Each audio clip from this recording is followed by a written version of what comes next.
Welcome to the LeaderCast podcast, a weekly deep dive into the stories that transformed our guests into leaders worth following. I'm your host, Joe Boyd. Today's guest is Lena Thompson. A lot of us focus on our professional development. Lena's going to show us that what she calls personal development is even more important. Also, she almost got kicked out of kindergarten in Russia. Lena Thompson, welcome to the LeaderCast podcast. Excited to have you today. Thanks for being here. Thank you so much, Joe, for having me. I'm also excited. Looking forward to it.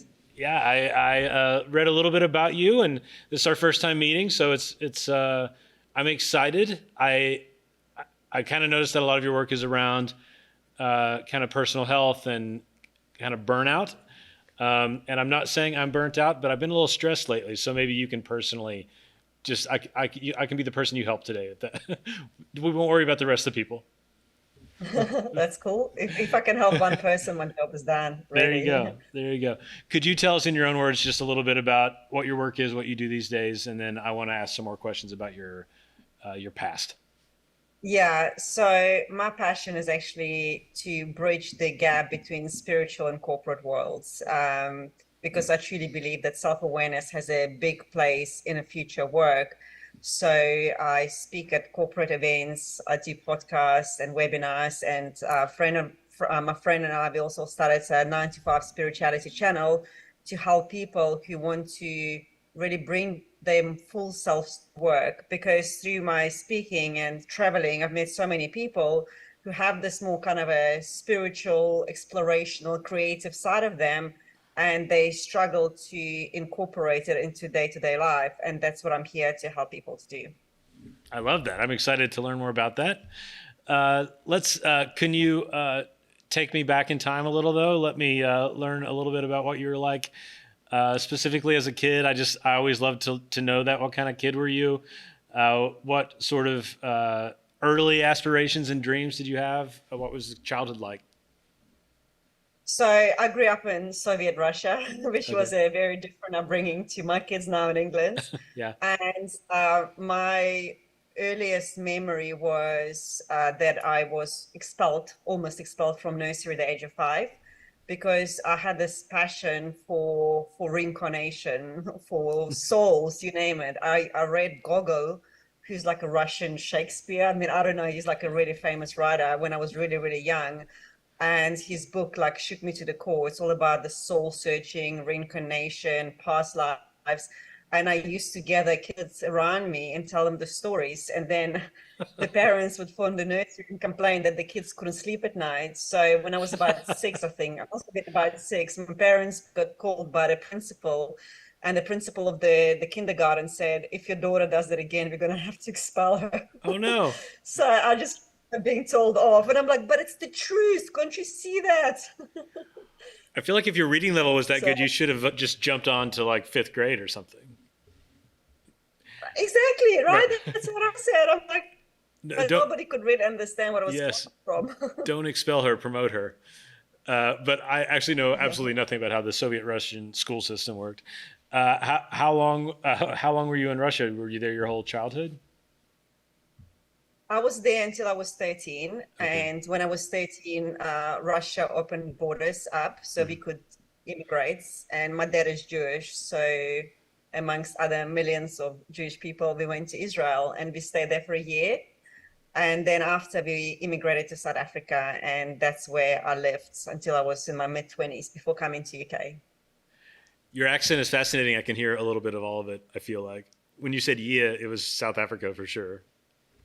Yeah, I don't think you can hear any Hebrew accents, but no. I mean, yeah, there's like a muddled up South African.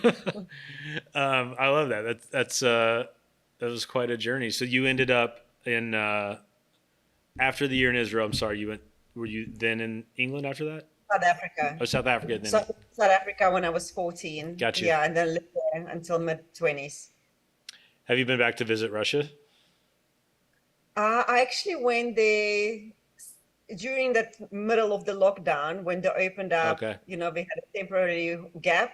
I went there to volunteer at a spiritual event with Dr. Joe Dispenza. I'm not sure if you're familiar with him, but he's a neuroscientist who bridges the gap between science and spiritual. And he actually was the person who's responsible for my whole life turning around. And when I heard that he is speaking in Russia, I contacted the Russian team and I'm like, I speak English and Russian. Would you guys have me? And they're like, yeah, come over. Nice. So that was the last time I went. Yeah. Well, tell me a little bit about that. Tell me, I know you had a moment in your life that you talked about where things sort of changed. What was your early professional career like? Yeah, so I mean, I grew up believing that unless I excelled in math and science, my life will amount to nothing. It was very like hardcore academic, while I wanted to explore the unknown, the spiritual, and all of this like dead people and reincarnation. That was always my interest, but that wasn't really developed for obvious reasons. I mean, nobody really was into it in Russia 1980s. And which I'm really grateful for, because that's enabled me to have a very successful career. So I was in a corporate environment for over 15 years. I actually got a transfer from South Africa to UK because of my job, and I ended up working at Microsoft, Ministry of Defense. I've traveled the world as an IT consultant. But to be honest, traveling probably was the only part I really enjoyed. And when I had kids, I couldn't really travel as much. And with time, I really started questioning, my purpose. I knew it wasn't it. There was something deeper, but I couldn't figure out what it was.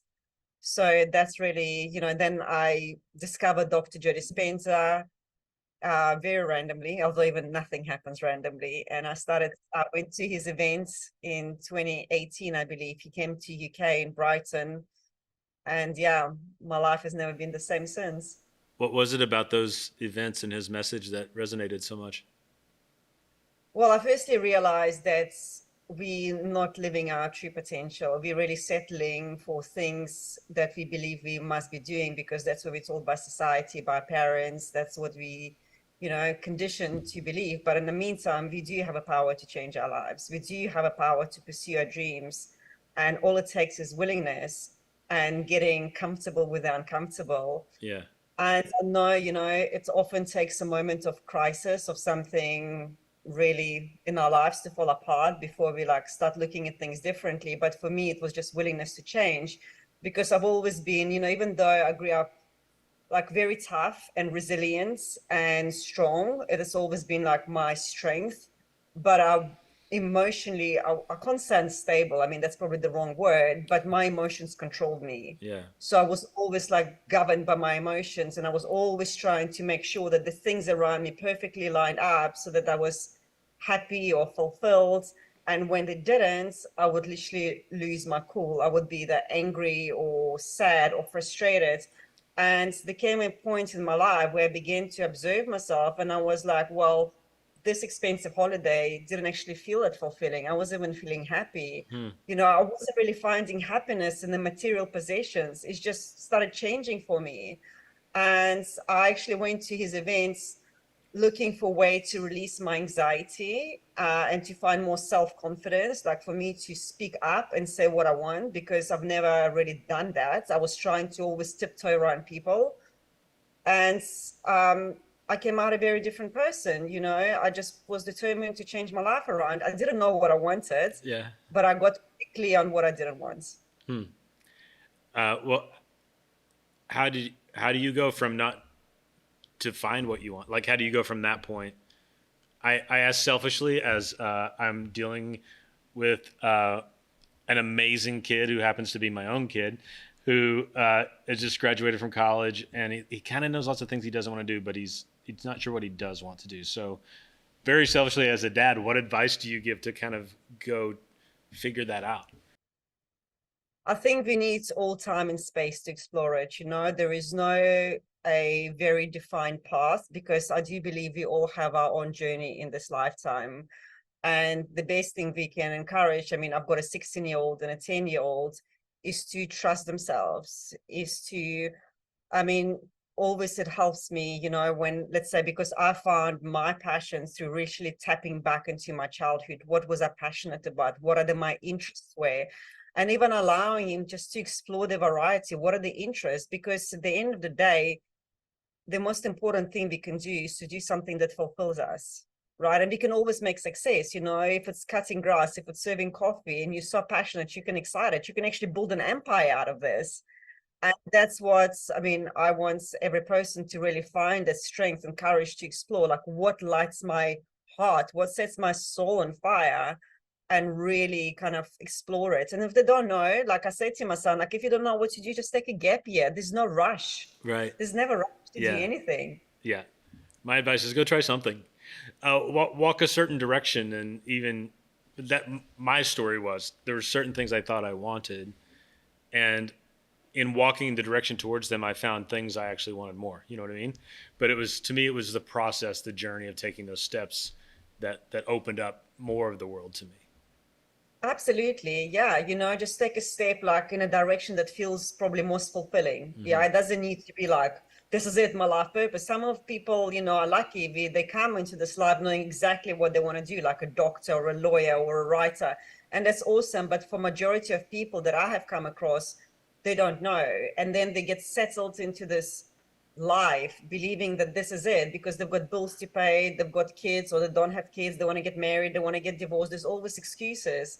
But just realizing that life is not fixed, it's very fluid, and we have the power to change it with our imagination. So even allow your son, like, maybe to sit down and write, like, what would I absolutely love?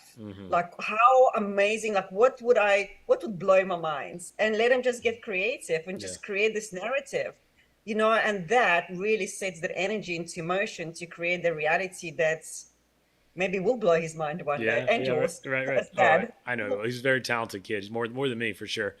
So I'm not worried long term, but it's just kind of, I think I had so much ambition that was a little misplaced, actually, and not entirely healthy, but it did give me a place to go towards. So I think I've noticed, and it might be a little generational or American or who knows, but a lot of his friends are in a similar place where they just don't seem to have that kind of drive that I remember my friends having at that age. But I don't think it's any better or worse necessarily. It's just kind of leading, helping to lead someone that has a different lived experience than me, basically, right?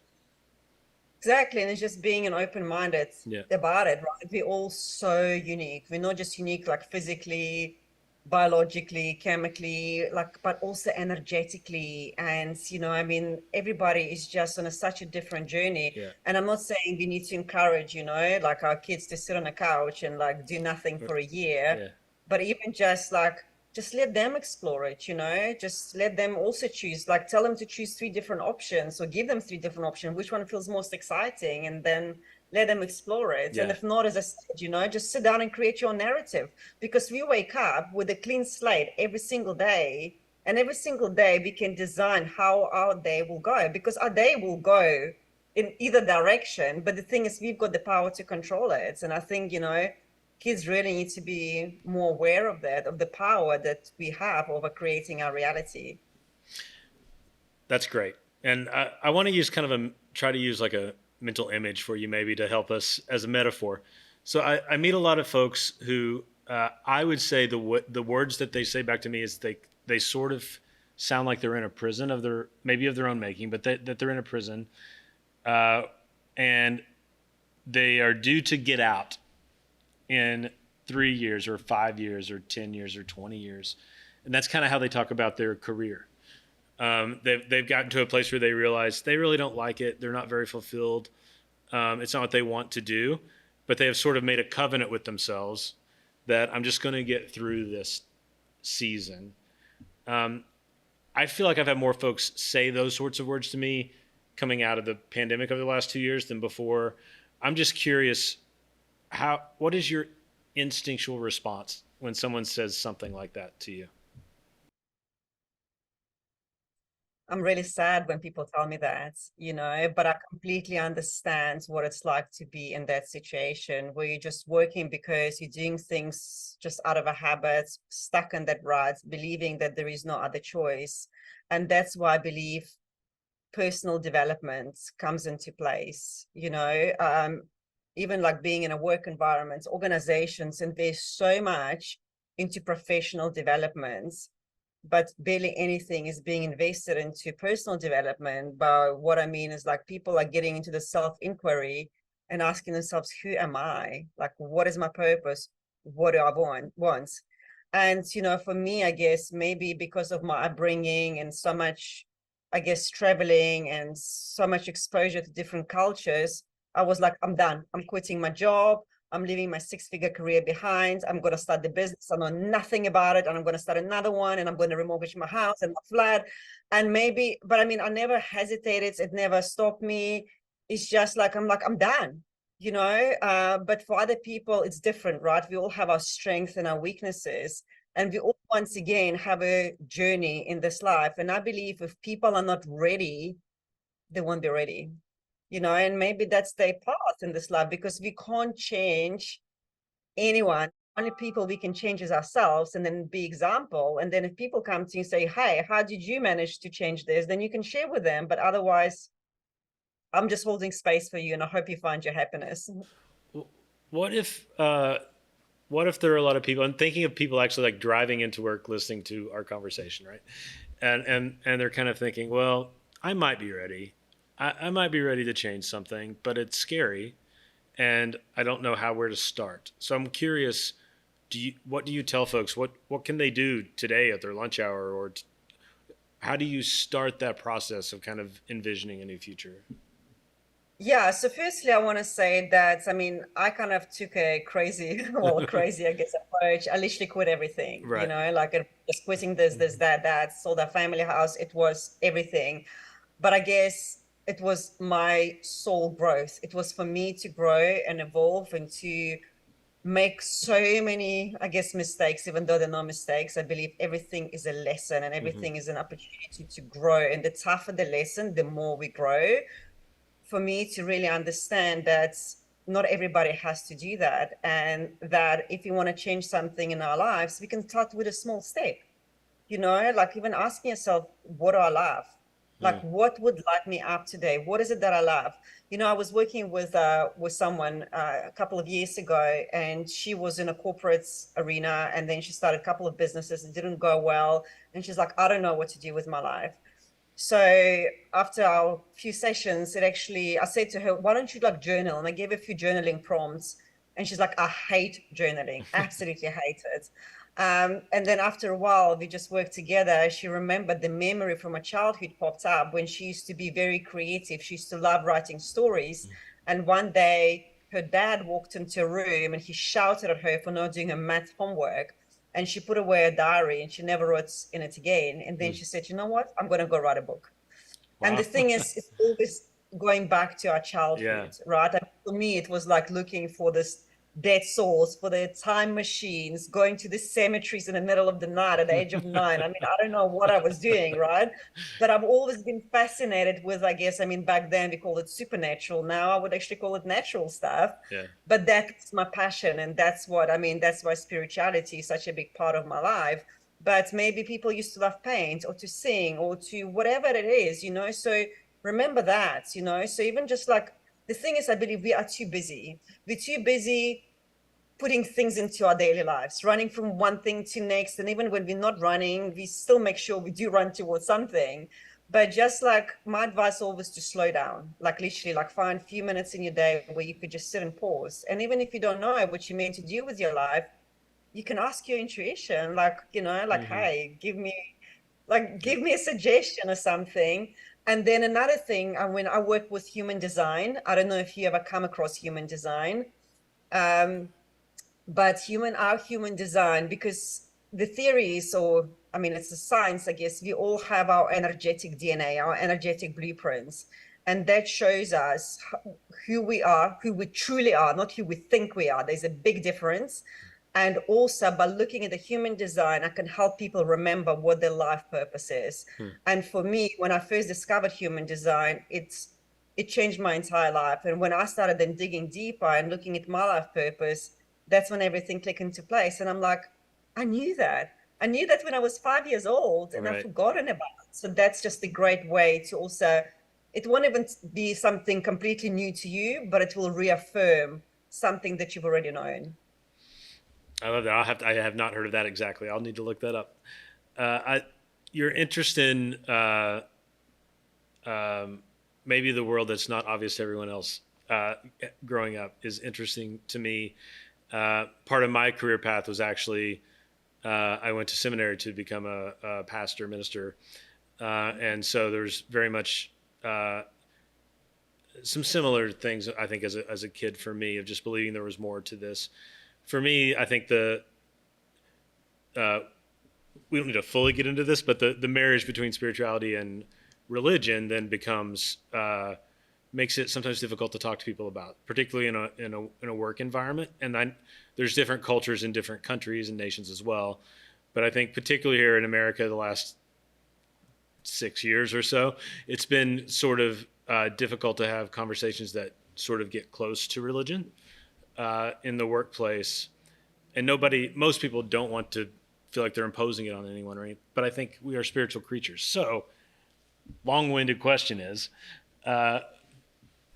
do you ever run into that in your work and practice in terms of advising folks how to sort of talk about spiritual things in ways that maybe wouldn't initially turn someone off or rub them the wrong way or anything like that? Yeah, so I mean, I actually was speaking to a few people about that exact subject. And for me, the way, at least I see spirituality in a corporate environment is self-awareness, right? Because what is spirituality? It's being aware. It's being aware of your needs, of your strengths, of your weaknesses, and also being able to take control of your emotions. And that's the biggest thing for me, because I believe the biggest reason why we still have conflicts and why we're still trying to solve the same problems year after year after year is because people are not willing to take responsibility for their actions and their emotions and their behavior, because it's always easier to blame someone outside of you for making you feel a certain way rather than go, hang on a second, what is it reflecting within me?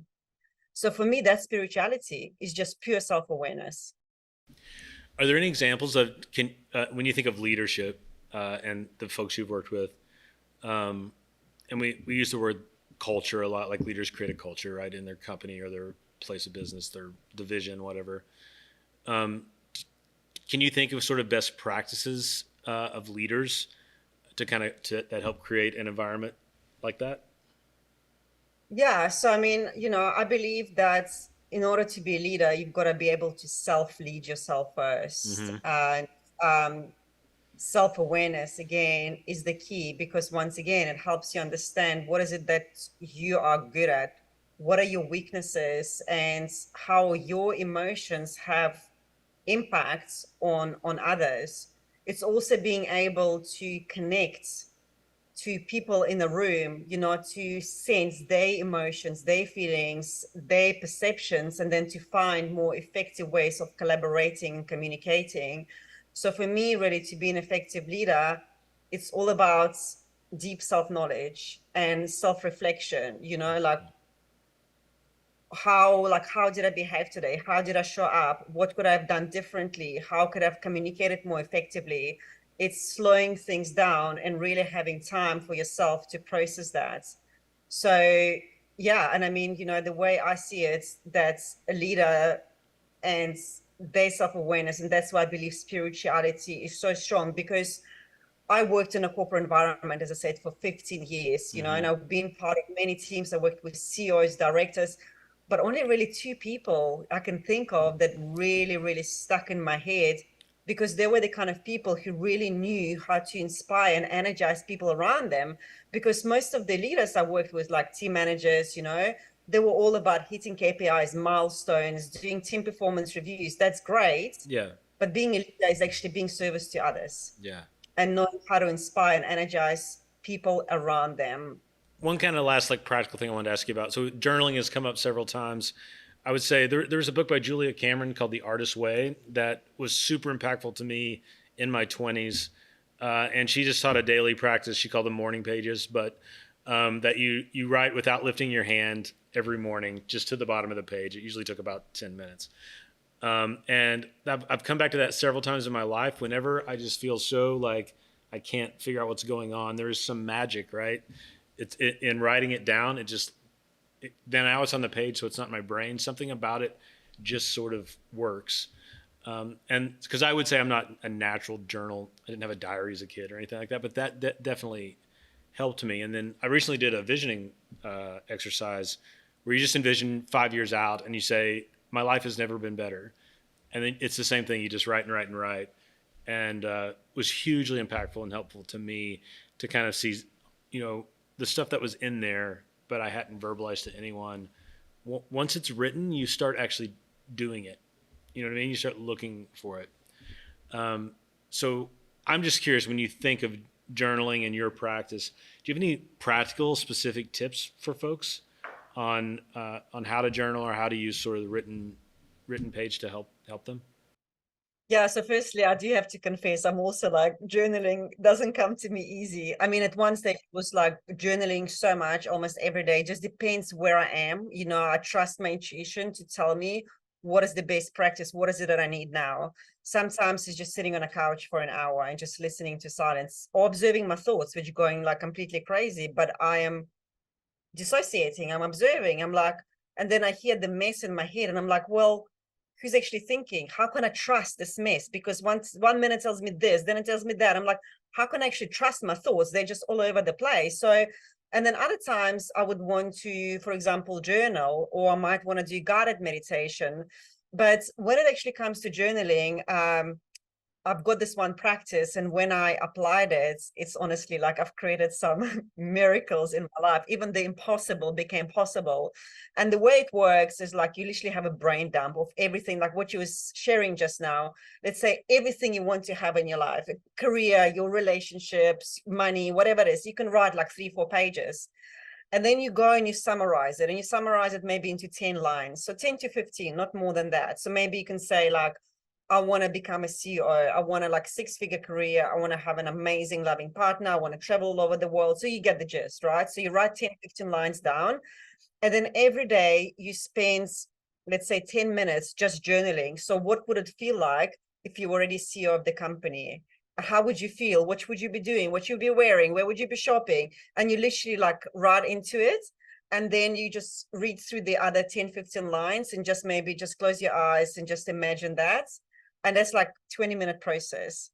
When I did that, Joe, I mean, it blew my mind. It was about 2 years ago. On the top there, I said that I want to speak at a paid event. Okay. It was a live event and I want to get paid for it because back then I did webinars. And I also want to see my family are in Ukraine and Germany. And there was a few other things, but those were my top two. A month later, the war broke out between Russia and Ukraine. But I was like, I don't care about the war. I'm going to carry on. And a few months later, I've got this message from this guy in Germany, and they were putting on an event together called The Future of the Employee in Berlin. And they fly me. It was a paid speaking gig, live event with hundreds of people. I phoned my dad. He was in Ukraine. And my family also, I've got a family in Germany. So he managed to get the last train tickets. Wow. So he came to Germany, and after the event, I went to my cousin's house, and my aunt, who also lived in Ukraine, she relocated to Germany. My dad from Ukraine and my whole family were there. And I'm like, not even the wall can stand on the way, right? And I mean, that's what I'm saying. Imagination is our superpower. But when we use imagination, where people I think get it wrong is that they're afraid to take actions. Yeah. Because and that's the dream between fantasy and imagination, because if you don't act on it, it's just a fantasy. I'm so glad we got to that story. Thank you for telling me that. I just think I hold space that there's some great mystery in the universe that just by admitting it to ourselves, things start to happen. I hold space for that, but also I believe that just writing something down trains our brains to look for opportunities to have those things happen. There's something very like rote about that as well. The fact that I know that this is kind of what I want to do soon or someday, when an opportunity comes along we might have totally dismissed, but because that's on the top of our mind, we're thinking, oh, that's a pathway to get to where I want to go. So thank you so much, Elena, for your time. I'm sure folks around would love to connect with you or see any resources you have. What's the best way for people to connect with you? It will be LinkedIn, and it's just really simple, Lena Thompson, or they can also check out our YouTube 9259, then word 2, TO5 Spirituality. on YouTube. So this would be the best places. Okay, great. We'll put those links on the bio in the podcast as well. Thank you so much. I really appreciate your time today. Thanks a lot, Joe. Thanks for having me.